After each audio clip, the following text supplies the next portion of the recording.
ठीक है जी, तो लास्ट वीडियो में हमारी पोस्ट हो गई थी क्रिएट। अब हमने पोस्ट को फैच करके पेज के ऊपर दिखाना।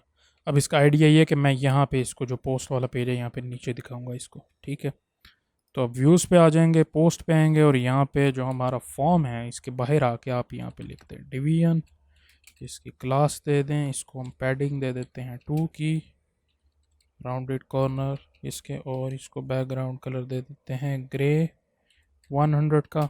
ठीक है, और इसको हम my मार्जिन टॉप और बॉटम दे देते हैं 2 की। ठीक है, ये हमारा सिंपल स्टाइल हो गया। अब हम जाएंगे हमारे पोस्ट के कंट्रोलर के ऊपर, और यहाँ पे जो हमने यहाँ फैच कर रहे थे, यानी कि जब हम पेज पे आएंगे तो फैच कर देगा हम सिंपली। तो हम ये करने वाले, यहाँ आके आपने लिखना है पोस्ट का एक वेरिएबल ले लेते हैं या पोस्ट कर लेते हैं, कुछ नहीं।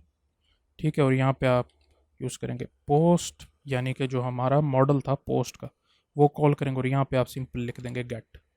ये होगा कि जो भी आपका डाटा सारा वो पोस्ट के वेरिएबल में स्टोर हो जाएगा पोस्ट के थ्रू यूज़ करके, यानी कि पोस्ट जो की होंगी उसकी माइग्रेशन यूज़ करेगा, उसके अंदर जो भी डाटाबेस में डाटा है वो आके पोस्ट के अंदर स्टोर हो जाएगा।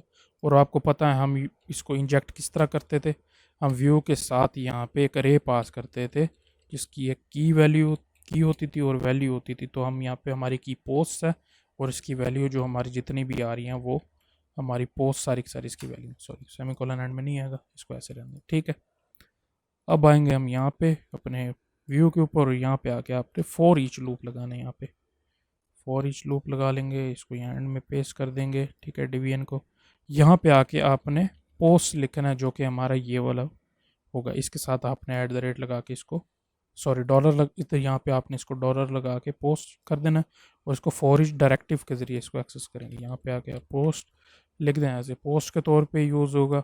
ठीक है, यहाँ पे आके आप दे देते हैं h2। ठीक है, यहाँ कर्ली ब्रेसेस देंगे, और यहाँ पे आके आपने लिखना है पोस्ट, जो हमारा पोस्ट है यहाँ पे इसके अंदर वैल्यू स्टोर हो रही होती है। ठीक है, अब आप यहाँ पे एक चीज़ सोच रहे होंगे कि हमारा पोस्ट के टेबल से डाटा आ रहा है, लेकिन हमें तो यहाँ यूज़र नेम चाहिए, जैसे कि मेरा अमर 99 है। ठीक है, तो लेकिन वो तो वहाँ पे है ही नहीं पोस्ट के टेबल में, वो तो यूज़र्स के टेबल में है। तो आपको याद होगा कि हमने रिलेशन बनाया था यूज़र, उसके अंदर एक फंक्शन बनाया था यूज़र का पोस्ट के मॉडल के अंदर, तो आप उसी को ही हम कॉल करेंगे। यहाँ पे यूज़र लिखेंगे। ठीक है, इसके आगे आपने कर्व ब्रेसेस नहीं देनी। ठीक है, इसको सिर्फ आपने सिंपली यूज़र लिखना। अब आप इसके अंदर से प्रॉपर्टीज़ एक्सेस कर सकते हैं एक और दफ़ा एरो दें, और यहाँ पे आके आप ये एक्सेस कर सकते हैं। सॉरी, एरो फंक्शन नहीं होता, इसको एरो ही कहते हैं। मैंने इसके बारे में सर्च किया था तो सिंपली मुझे यही मिला था।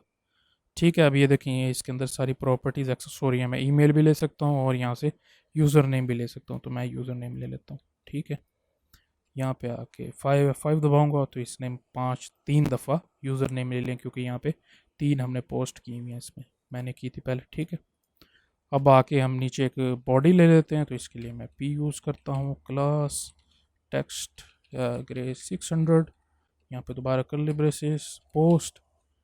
ठीक है, यहाँ पे अब हमें बॉडी चाहिए, तो मैं सिर्फ बॉडी लिख लेता हूँ। ठीक है, बॉडी लिख लिया हमने। अब यहाँ आके मैं रिफ़्रेश करूँ तो ये हमें जो भी हमने मैसेज किया हुआ था वो भी हमें ये दिखा देगा। इसको मैं थोड़ा लाइट कर लेता हूँ, यहाँ पे आके इसको मैं 400 कर देता हूँ, रिफ़्रेश इसको, ताकि पढ़ने में थोड़ी आसानी हो कि ये पोस्ट है। इसको आप स्मॉल भी कर सकते हैं, टेक्स्ट SM।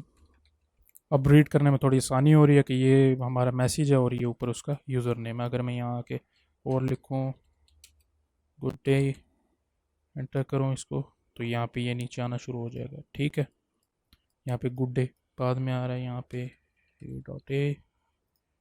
ठीक है, तो ये इस तरह से आना शुरू हो जाएगा। इस तरीके से करके आप अपनी सारी पोस्ट फैच करते हैं।